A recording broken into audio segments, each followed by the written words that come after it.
Good afternoon, class. My name is Amanda Devane. Today, we are going to review Chapter 4 in your textbook titled Assessing Needs. We will be discussing the role of the planning process known as the needs assessment. Regardless of your previous knowledge, we will be reviewing how a needs assessment is necessary in order to have an effective intervention within the target population. At the end of the lecture today, we will get into groups and participate in an activity in order to put what we learned today into practice.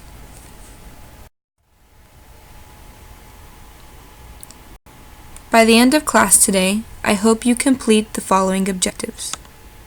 You should be able to define a need and explain what the two different types of needs are.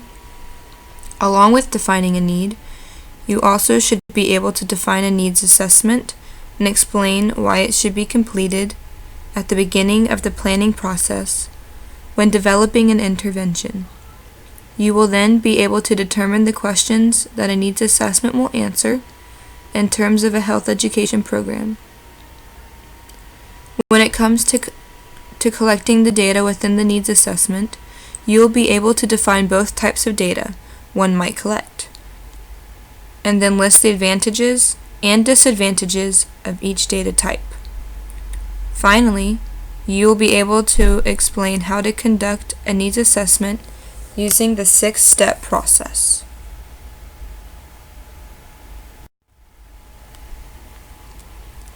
So before we get into learning about assessing the needs of a population, we need to understand what exactly a need is. According to Gilmore in 2012, a need is the difference between the present situation and a more desirable one. Needs can be expressed in a variety of ways. Can anyone give me some examples of possible needs in a priority population?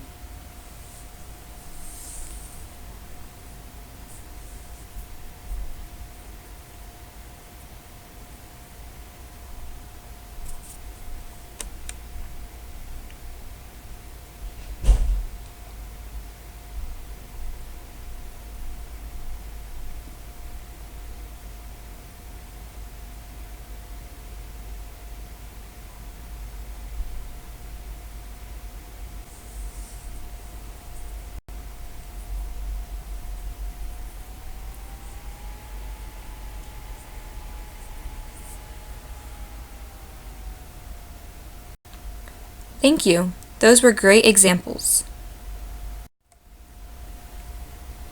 When it comes to the needs that one might find among the priority population, there are two types that you'll encounter: actual needs and perceived needs. An actual need would be a true need, and a perceived need would be one that was simply reported by participants during the needs assessment process. The priority population might not always be aware of what they need, but they might have strong opinions on what they want or believe to be a need.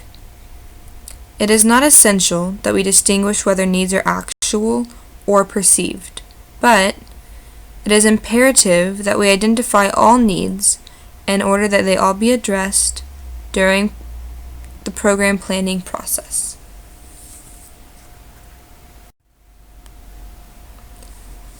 Now that we've defined what a needs assessment is in general, it is time to look at the assessment of those needs.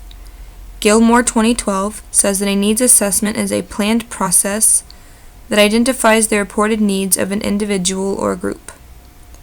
The National Commission for Health Education Credentialing, Incorporated, has defined a needs assessment as a process by which health education specialists gather information regarding health needs and desires of a population.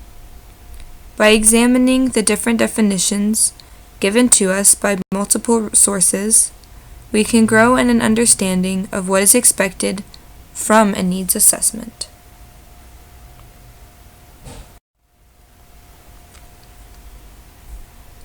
So why does the needs assessment come first in the planning process?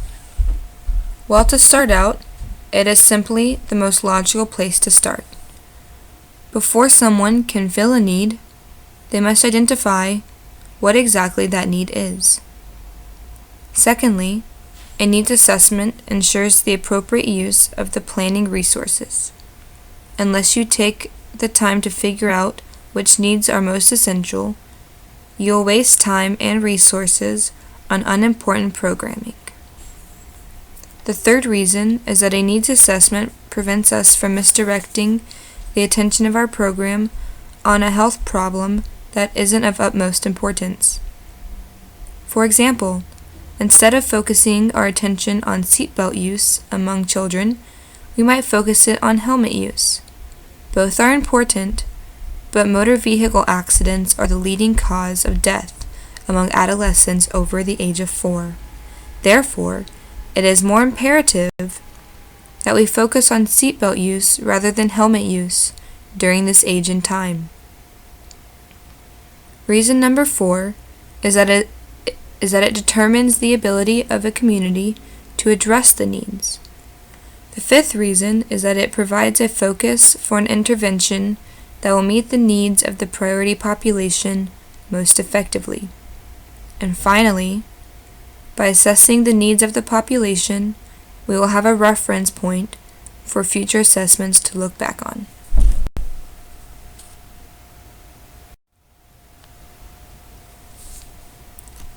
According to Peterson and Alexander in 2001, these are the 6 questions that we can expect to be answered by completing a needs assessment.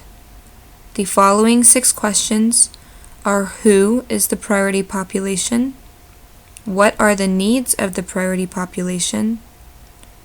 Which subgroups within the priority population have the greatest need? Where are the subgroups located geographically? What is currently being done to resolve identified needs? And how well have the identified needs been addressed in the past?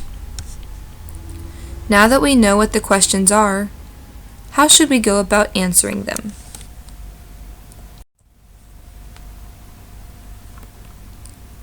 Well, first, we will need to know about the 2 different types of data that will be collected upon completing a needs assessment. These 2 types of data are known as primary data and secondary data, as shown in the graph above. Primary data is the kind that you gather yourself through different types of sources used directly in the field. Primary data can be broken up into 2 forms, being quantitative and qualitative. Quantitative data is information expressed in numerical terms that can be compared on scales. Who can give me examples of quantitative data?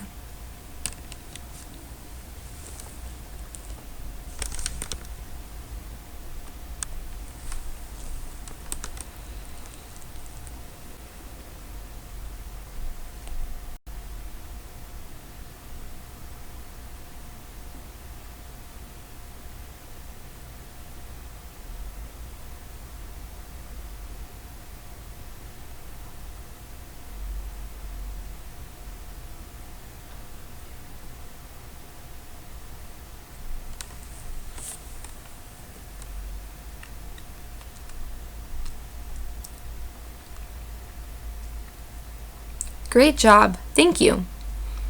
Now, qualitative data is information presented in narrative form used in evaluation to provide detailed summaries or descriptions of observations, interactions, or verbal accounts. Who would like to give me some examples of qualitative data?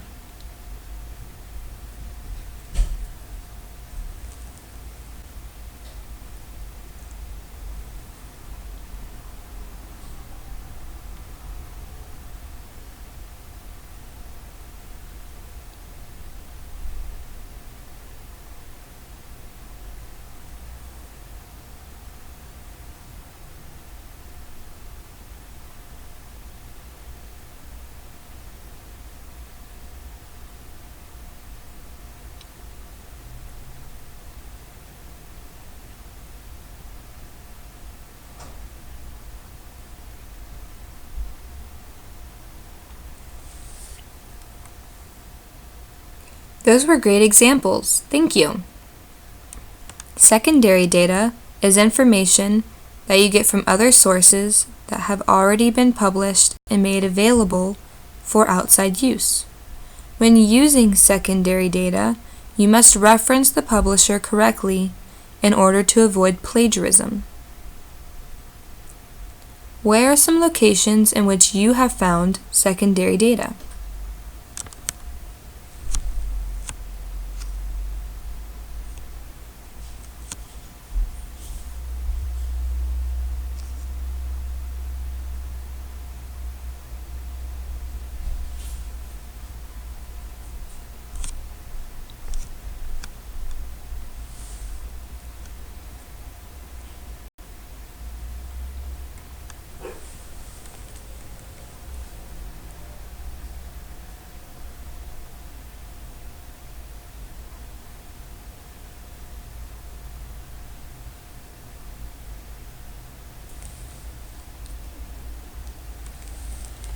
Good job. Thank you so much for sharing. When it comes to these two types of data, there are many advantages and disadvantages to both. The advantage of using primary data is that it directly answers the questions that the planners want answered by the priority population.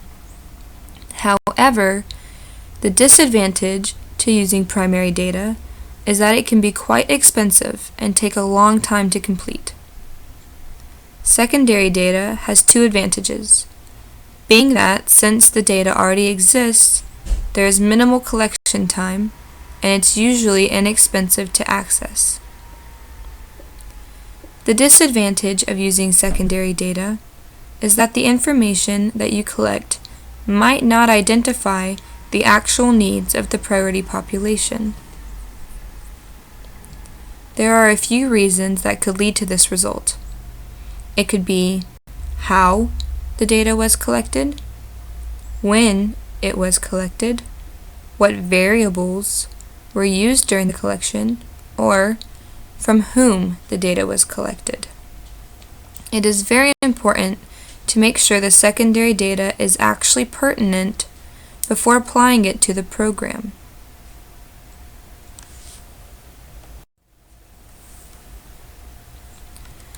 Now that we know about the two different types of data that will be collected, let's discuss how and where exactly we can obtain it from. Primary data can be collected using an assortment of methods, and all four categories are often used in the needs assessment process. The four main categories of primary data collection methods are surveys, group processes, observations, and self-assessments. Self-reported surveys are the most commonly used form of primary data collection because they are quick and easy to administer and leave little room for interpretation. The different examples of surveys would be written questionnaires, telephone interviews, face-to-face interviews, single-step surveys, and multi-step surveys. Group processes allow for data to be collected from a large number of people in a short period of time. Group processes consist of community forums, focus groups, and nominal group processes. Observation allows for both individuals and the environment to be observed, and doesn't involve the observer interacting with the priority population in any way. Observations are made up of indirect and direct observations, walkthroughs, photo voice, and video voice. A majority of self-assessments address primary prevention issues such as the risk factors in one's lifestyle pattern.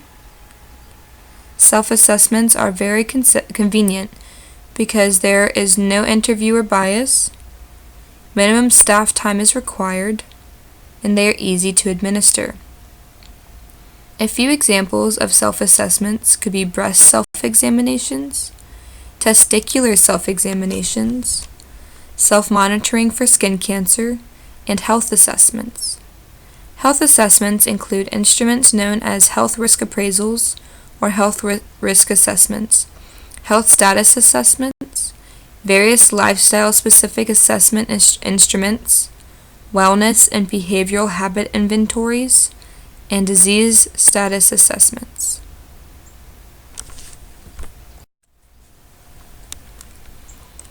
As far as secondary data sources go, they are available to planners from a multitude of angles.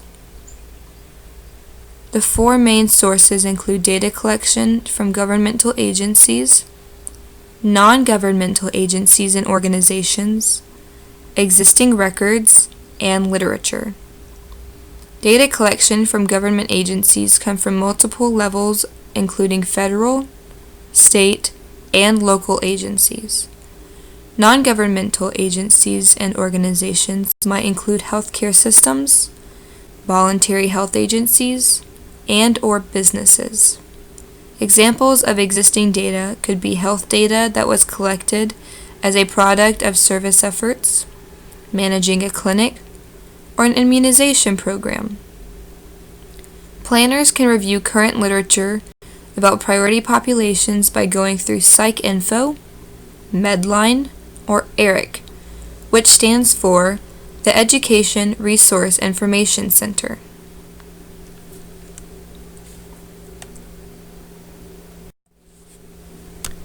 Just in case you don't yet fully understand the difference between primary and secondary data and their collection sources, here is a video that better illustrates this topic.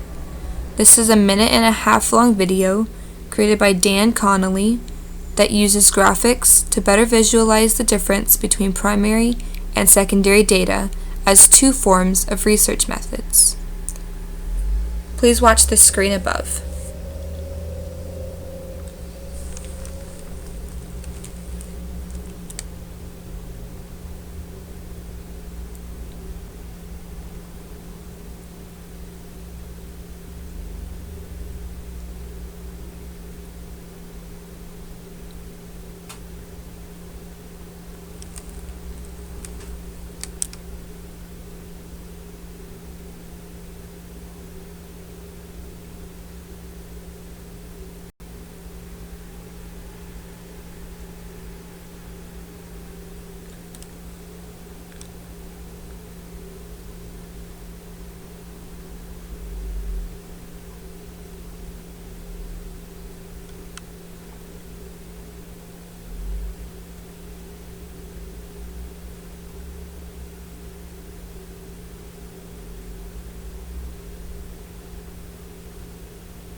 Alrighty, thanks for watching that. Now that we know about the questions that need to be answered and the types of data we'll be collecting in order to answer them, let's discuss the 6 steps to conducting the needs assessment. The first step is to determine the purpose and scope of the needs assessment, which basically means what is the goal of the needs assessment. Step 2 is gathering the necessary data, which could be through primary or secondary data collection. Step 3 is to then analyze the data that was collected in the previous step. The fourth step is identifying the risk factors linked to the health problem. That is, what genetic, behavioral, and environmental risk factors are associated with this health problem. Step 5 is identifying the program focus, which is determining the predisposing and enabling factors of the health problem. And finally, Step 6 is validating the prioritized needs. To validate the prioritized needs basically means to ensure that the need that was chosen is in fact the need that should be addressed for this particular population. Alright, now that we have completed Chapter 4 of the textbook, I want you all to get into groups of 4 or 5 students and work together to complete the worksheet that I'm about to hand out. On each handout, there is a different form of secondary data that I found on the internet using the Behavioral Risk Factor Surveillance System. Your job as a group is to analyze the data provided and then determine the health problems of the priority population. I'm giving you all about 15 minutes to complete the assignment. When you are all done, we will come back together and discuss everyone's answers as a class. If you have any questions, just raise your hand and I will come to you. Also, if you have any questions about the lecture notes or information you read in the textbook, you are welcome to come talk to me after class, email me on Canvas, or visit me during my office hours. Alright, you may go ahead and form your groups.